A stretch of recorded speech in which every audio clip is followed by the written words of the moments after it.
Oferecimento: Supermercado Cambará, 43 3325 7755, Londrina, Paraná. Econorte Revendedora Ford e Kia, 012 2170 4004, São José dos Campos e Caraguatatuba, São Paulo.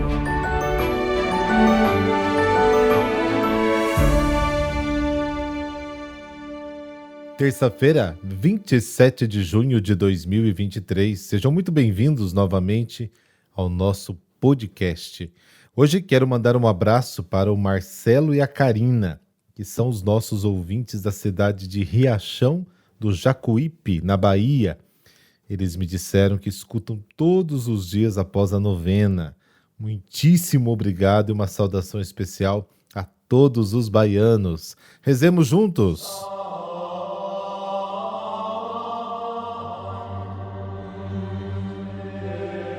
Pelo sinal da Santa Cruz, livrai-nos Deus, nosso Senhor, dos nossos inimigos. Senhor, aumentai em nós o dom da fé, para que em nossos lábios vosso louvor seja perfeito e produza sempre a abundância de frutos celestes. Amém.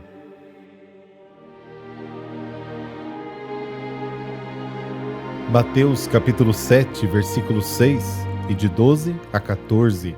O Senhor esteja convosco. Ele está no meio de nós. Proclamação do Evangelho de Jesus Cristo segundo Mateus. Glória a vós, Senhor. Naquele tempo disse Jesus aos seus discípulos: Não deis aos cães as coisas santas, nem atireis vossas pérolas aos porcos, para que eles não as pisem com os pés, e voltando-se contra vós, vos despedacem. Tudo quanto quereis que os outros vos façam, fazei também a eles. Nisso consiste a lei e os profetas. Entrai pela porta estreita, porque larga é a porta, espaçoso é o caminho que leva à perdição, e muitos são os que entram por ele. Como é estreita a porta e apertado o caminho que leva à vida, e são poucos os que o encontram. Palavra da salvação. Glória a vós, Senhor.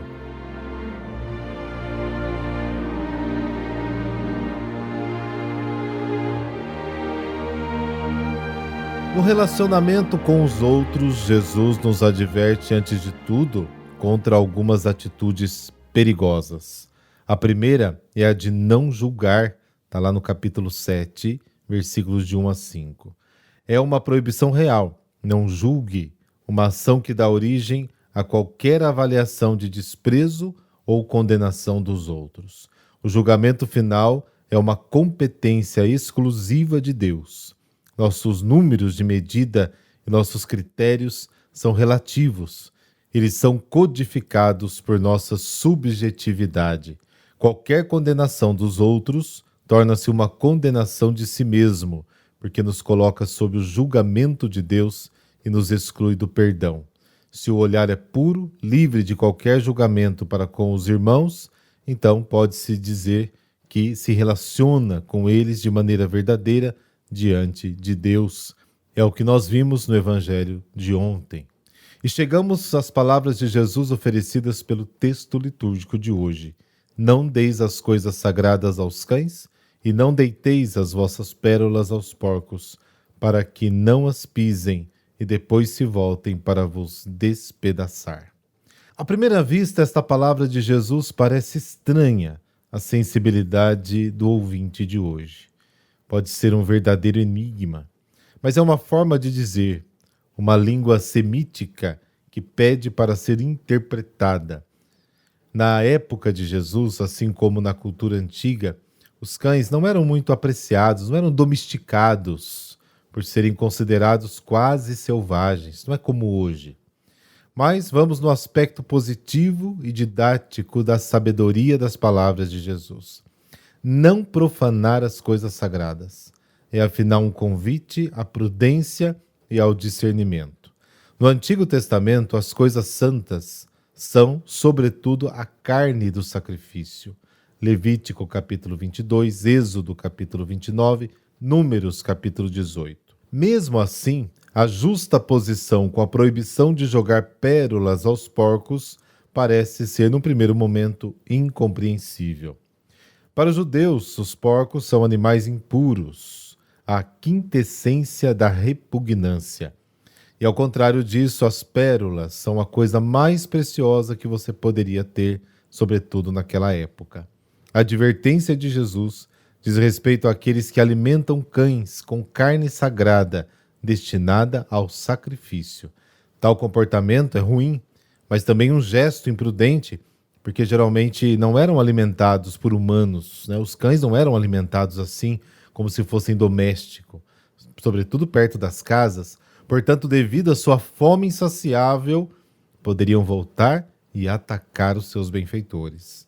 Metaforicamente, as pérolas poderiam indicar os ensinamentos dos sábios, as interpretações da Torá. No Evangelho de Mateus, a pérola é a imagem do reino de Deus. Mateus capítulo 13. E na parte final do discurso, Mateus relata, entre outras coisas, uma advertência conclusiva de Jesus que nos convida a fazer uma escolha decisiva para entrar no reino dos céus, a porta estreita. Portanto, a palavra de Jesus não é apenas algo a ser compreendido e interpretado, mas, sobretudo, deve tornar-se vida. Ora, para entrar no reino dos céus, é preciso seguir um caminho e entrar na plenitude da vida por uma porta. O tema da viagem é muito querido ao Antigo Testamento. Deuteronômio capítulo 11, capítulo 30, Jeremias capítulo 21, o próprio Salmo 1, Salmo 118, Salmo 138, Sabedoria capítulo 5 e por aí vai. O caminho representado pelas duas portas leva a objetivos diferentes. Um significado condizente com a admoestação de Jesus seria que o caminho largo que leva à perdição está ligado à porta larga. Para percorrer um caminho largo é sempre um fato agradável, mas isso não é mencionado propriamente no texto. Pelo contrário, nos parece que Mateus concorda com a concepção judaica do caminho, na sequência de Deuteronômio capítulo 30 e Jeremias 21. Há dois caminhos que se opõem, o da morte e o da vida. Saber escolher entre os dois modos de vida é decisivo para entrar no reino dos céus. Hoje, você tem este poder. Você vai dormir agora ou você está acordando?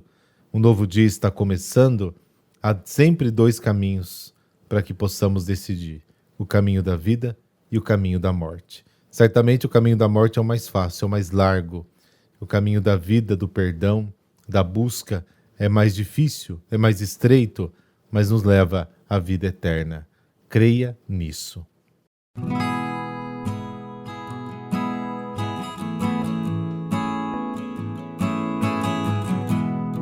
Nossa Senhora do Perpétuo Socorro, segundo a tradição, foi trazida de Creta, Grécia, por um negociante que roubou a imagem de Nossa Senhora do Perpétuo Socorro no século XV. Sua intenção era vendê-la em Roma, mas durante a travessia do mar Mediterrâneo, uma tempestade quase fez o navio naufragar. Chegando em Roma, ele adoeceu e, arrependido, contou a um amigo sua história e pediu que ele devolvesse o ícone a uma igreja.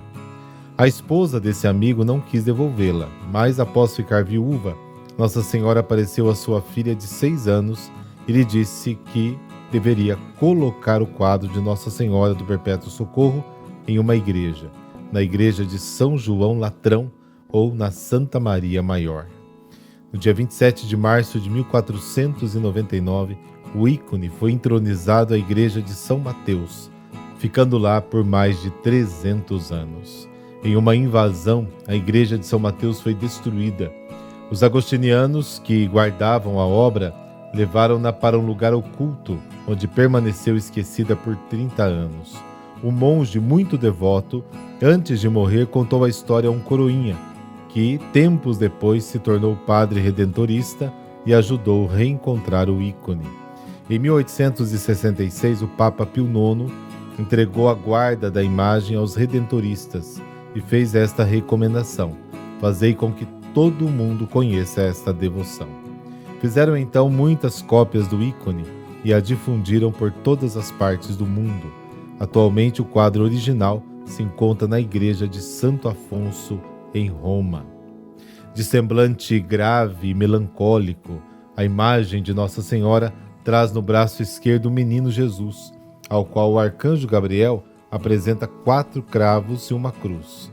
Ela é a Senhora da Morte e a Rainha da Vida, o socorro seguro e certo dos que a invocam com amor filial. O centro da pintura não é Nossa Senhora, e sim Jesus. Maria é assim aquela que indica o caminho, ou, como é mais conhecida, a Via de Cristo.